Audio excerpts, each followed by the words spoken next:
थाना लालबाग अंतर्गत राजा भानपुरी के ग्रामीण के द्वारा पुलिस थाने लालबाग में आकर 9 फरवरी को शिकायत की गई थी कि उसकी जो 4.5 साल की बेटी है वो लापता हो गई है 8 तारीख से, और उसको लगातार खोजने पर भी वो नहीं मिल रही है।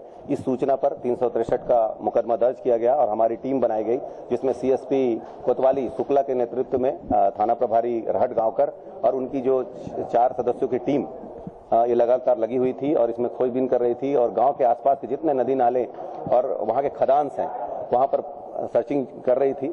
इसी दौरान सूचना मिली कि जो आरती साहू है, जो प्रार्थी के पड़ोस में रहते हैं, उनके घर में अंतिम समय में जो दोनों बच्चियों को देखा गया था।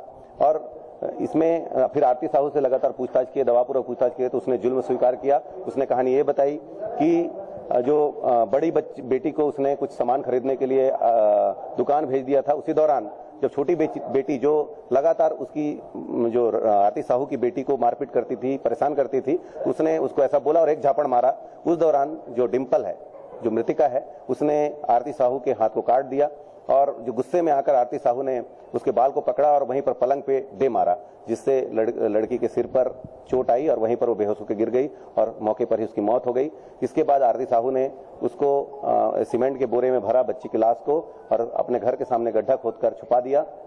जब 2 दिन बाद उसे बदबू आने लगी तो उसने उसको फेंकने का प्लान बनाया और वहां से घर से 2 बैग में अपना एक बैग में अपना सामान, दूसरे बैग में वो बच्ची की लाश उसको लेके निकली और एक मैजिक में बैठी और वो उस मैजिक में ही उस लाश को छोड़ दी और वहीं उतरकर उसने अपना ऑपरेशन कराया। 3 दिन तो उसके बाद हमने उस मैजिक की खोजबीन जारी की। मैजिक का जो ड्राइवर है उससे पूछताछ करने पर उसने उस बात को स्वीकार किया कि हाँ, उसके मैजिक पे एक बैग रखा था जिसमें कोई सामान जो मांस जैसा था, जिससे बदबू आ रही थी, उसने अंजोरा बाईपास में उसको फेंका है। उसको बरामद कर लिया गया है, जिसमें बच्चे की लाश मिली है और घर वालों ने उसको पहचान लिया है। तो इस प्रकार से आरती साहू ने उस बच्ची का कत्ल किया था और 302 का इसमें धारा लगा दिया गया है। साथ ही साक्ष्य छुपाने का भी धारा लगाया गया है और उसको गिरफ्तार करके आज न्यायिक रिमांड में भेजा गया।